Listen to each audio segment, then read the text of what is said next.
It's music reaction time! Ah, yeah! Hey, we got another Chris Kläfford reaction today. Yes! We're going back to his time on Swedish Idol.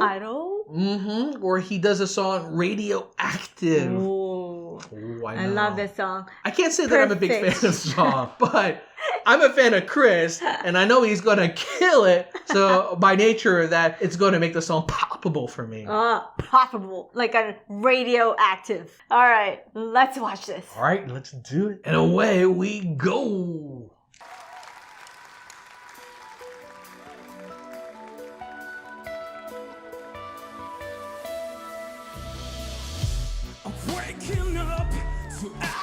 Ooh, man, he's already got that intensity.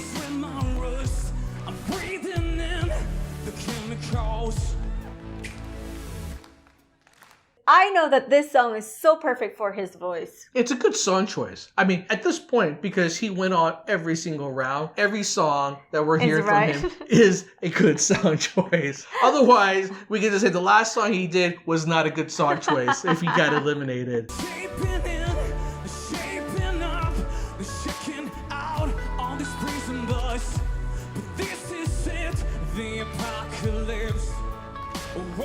All right, Chris, give it to me, babe. I know you got it.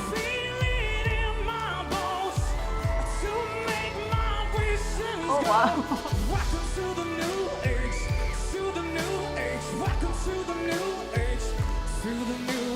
That must be one of the earlier rounds, because it's not the big stage that we saw him, I think, in the finals, where it's a huge auditorium, people.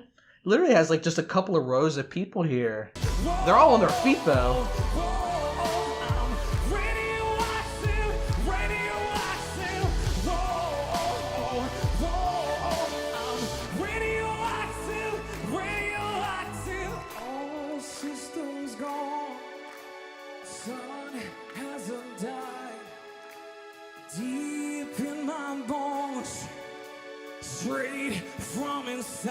Again, it looks like this is the earliest stage of the competition because chairs are still full, and we did a reaction video last time where we noticed chairs are empty. That's true. The blue chairs, I think, must be for the contestants, and some of them, actually a lot of them were empty, so I think a lot of them got eliminated. Chris just wiped them out.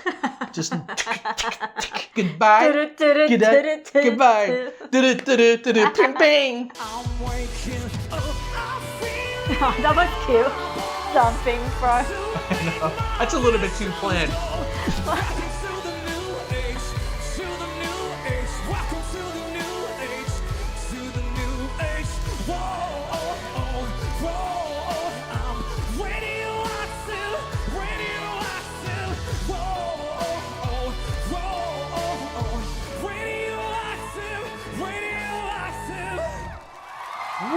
Wow, they're dressed really beautifully. Maybe those are the other performers. Yes, for sure. That many? It's probably the early of the competition because they're still there. Almost all of the contestants. Chris! Härligt att se att du liksom testar någonting annat. Alltså din leverans av Imagine och Wicked Games var ju fantastisk. Och publiken i studion älskar det här. Men jag är inte riktigt lika imponerad som jag varit tidigare. Du har en makalös röst. No. Yeah, I think this must be an earlier round because even his performance here still looks like, I know I have to put my foot down. I know I have to walk here. You can see him thinking his next move because he's not quite the consummate stage performer yet. I think it's very different than like how he does it today. A couple years of this, it just has really made a difference. Och det här är nice, men när du gjorde det här lugna, känslosamma, det var någonting annat liksom. Du överraskar ju, det gör du, och fast åt fel håll för mig, tyvärr. Nej. Jag vill inte ha en aggressiv MC-snubbe som står och skriker på mig. Vet du vad jag vill ha? Du ska plocka upp den här förlamade Game of Thrones-pojken på ryggen och så ska du sjunga hjärtskärande. Det är det jag vill ha. Okay, once again, for those of you who are ever so kind, the Swedes out there, please, can you translate this? Finns det poäng där, men. Jag måste gå gå på en sak. Jag kände att jag hade fått champagne, Coca-Cola eller champagne i blodådrarna. Det bara rös i hela kroppen som en jävla urkraft. Om du vill så kan jag hänga på din rygg. Nej, Ja, men det var en urkraft. Ja, vi prövar. Ja, det var... du ska hold the door, hold the door, hold the door. These videos are getting so many views because of his run on America's Got Talent. They need to add the translations to these. Yeah, the subtitles. Because so many people are going back and watching them wondering like, oh, what's going on? They're not be able to check out our channel where so many of you have been so gracious in providing word-for-word translation. It's been amazing. I usually pin them to the top of the comments. So if you are watching this and you don't understand this as well, check our comments because I guarantee you someone will translate what the judges have said here. There was a little bit of tension between the judges. They sound like they were going. Some are not agreeing. Some, of course, love it. I think some of them were saying, "Man, when he put the foot down, it didn't feel real to me. It didn't feel real. That was awkward. That was awkward. Scripted. But no question about the vocal. Vocals already there, my man. Vocals. So yeah, this is a really good song for him, just to a T. He needs to do his rendition for this song on his own channel in his kitchen sessions, Radioactive Kitchen. Oh, and bring it down, like slow it down. Ooh. Slow it down and make it a love ballad. Chris style. Yeah, what's interesting about these cover songs is that even though you get a sense of what he's capable of, he adapts his style to fit what the original artist did. And I think that may be the danger of doing any sort of cover songs long enough is that if you're picking from a lot of different artists, the songs oftentimes dictate your performance versus you as performing dictates what the song should be about. Because he does a lot more aggressive singing here. He instantly starts with like type of thing. And that's not his typical style. So he definitely adapted for this. It's the beginning of the competition. You have to do it. Like you said. That's true. I have said at the beginning of the competition, it makes a lot of sense to really wow the judges with your capabilities and seeing a lot of different things. Maybe at this point, no, actually in this competition, by the time he got there, he already had his kitchen sessions, which means he wrote all those songs before. So he could have done a number of original songs, but he didn't. I love the aggressiveness that he's putting into his voice and delivery for the song. It's really needed for something like Radioactive. It can't be the typical folksy style that he has become well known for. It's comments time! We're going to react to some of your comments that you left for some Chris Kläfford videos that we made. Alright, this is a comment from his performance on America's Got Talent. He's saying, if not with you, for you. Linda Dinesh says, felt like I was right there in the crowd watching the greatest singer on America's Got Talent. Awesomely powerful, Chris. Stay who you are and don't listen to Howie and Simon. They don't know new original awesomeness like you. That's right. Clearly not biased. You're right, Maybe it's his Linda. mother. I don't know. No, I'm just kidding.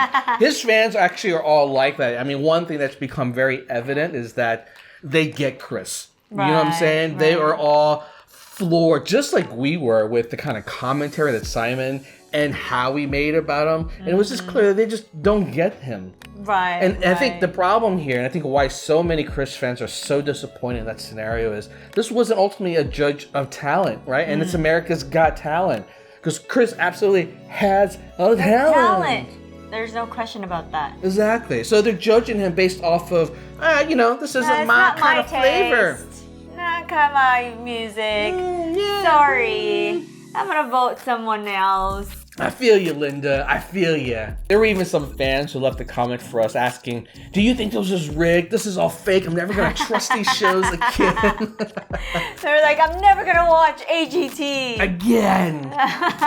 No, don't get mad to the AGT. I mean, I think there's an interesting point here, and we actually did cover this in 2 videos now where we showed you what happens behind the scenes. You know what? I could definitely see how people feel like the show is rigged or maybe even stacked against the favor of especially international artists, right? Because ultimately only Americans can vote, right? So there may be a home country bias here, home field advantage. They should change that. The other scenario is that we all know like there is some clever editing that goes on. And if you watch our videos, it also becomes evident that a number of things that they do to kind of manipulate the audience emotions is part of the show. You know, I'm saying they want the best show possible to elicit the most expressive emotions from the talent and from people who watch the show. Exactly. Yeah. But I wouldn't go as far as to say that it is a really deceptive lie here. I can see that with some shows. For the most part, what I saw in the audience reaction and how Simon and Howie was reacting, the way he edited it, was reflective of like what they actually put up online eventually. I would say it's probably more akin to how people tend to, how would you say, embellish their resume. So you know what I'm saying? It's like, it is your resume. You don't want to lie about it, but it sounds like the best version of you. And so I think when they make these shows, they're trying to put the best version of the show to elicit an emotion. It's a heightened sense of enjoyment, heightened sense of commentary that the judges are making, trying to be a little bit provocative. Right. But I think, honestly, that's probably how Howie really feels. Like, he just doesn't get it. Absolutely. Because they're pretty honest to their comments. Right? I don't think it's a question of they're honest. I think it's of, I'm saying this to be provocative. In other words, Howie could absolutely say other things like, hey, your talent is great. Hey, but next time you perform, because I love you, I love it. Well, I love to see you go on. I love to see you see something that more people would recognize. But he doesn't say that. He says, well, this time I didn't like it.